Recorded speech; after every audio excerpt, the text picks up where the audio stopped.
तुम्हें घंटों जिम में पसीना बहाना पड़ेगा। क्या कभी सोचा है, जो असली फिटनेस है वो केवल शरीर की नहीं होती है। शरीर अगर स्वस्थ है, मन अगर बीमार है, तो ये कैसा स्वास्थ्य हुआ। मन अगर शांत है तो शरीर अपने आप हल्का हो जाता है। लोग दौड़ते हैं, कसरत करते हैं, लेकिन भीतर ही भीतर तनाव और चिंता का बोझ ढोते रहते हैं। ऐसे में शरीर कितना भी मजबूत हो, तुम थके ही रहोगे। फिटनेस का पहला सूत्र है ध्यान। सिर्फ तुम 5-10 मिनट रोज बैठो, कुछ मत करो, सांस को आते जाते महसूस करो, शरीर को ढीला छोड़ दो। ये साधारण सा अभ्यास तुम्हारे भीतर के बोझ को आसानी से उतार देता है।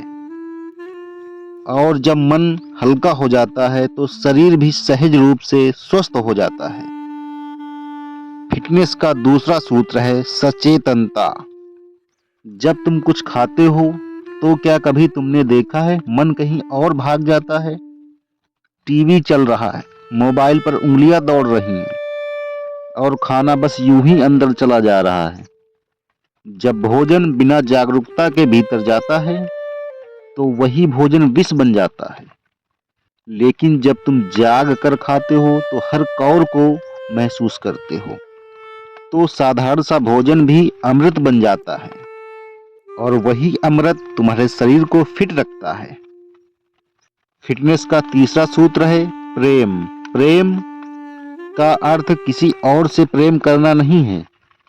सबसे पहले अपने शरीर से प्रेम करो। उसे बोझ मत समझो, उसकी कदर करो। जब तुम शरीर से प्रेम करते हो तो तुम उसे अनावश्यक चीजों से नहीं भरते हो, तुम उसे जरूरत से ज्यादा नहीं थकाते हो। प्रेम अपने आप संतुलन सिखा देता है। और याद रखना, फिटनेस कोई प्रतियोगिता नहीं है, ये कोई बाहरी दिखावे की बात नहीं है। फिटनेस का मतलब तुम हल्के हो, तुम्हारे कदमों में सहजता है, तुम्हारी सांस गहरी और शांत है, तुम्हारी आंखों में चमक है। ये चमक योगासन से नहीं आती है, ये आती है जागरूकता से। जिन्हें लगता है बिना एक्सरसाइज फिट रहना असंभव है, वे भूल जाते हैं कि हजारों साल लोग बिना एक्सरसाइज के जीते रहे हैं, लंबी उम्र जीते रहे हैं, स्वस्थ रहे। उनका रहस्य यही रहा। तो याद रखो, फिटनेस का मंत्र ये नहीं है कि रोज तुम घंटों पसीना बहाओ। फिटनेस का मंत्र है हर पल जाग कर जीना, सांस को महसूस करना, भोजन को प्रेम से खाना और अपने भीतर के मौन को सुनना।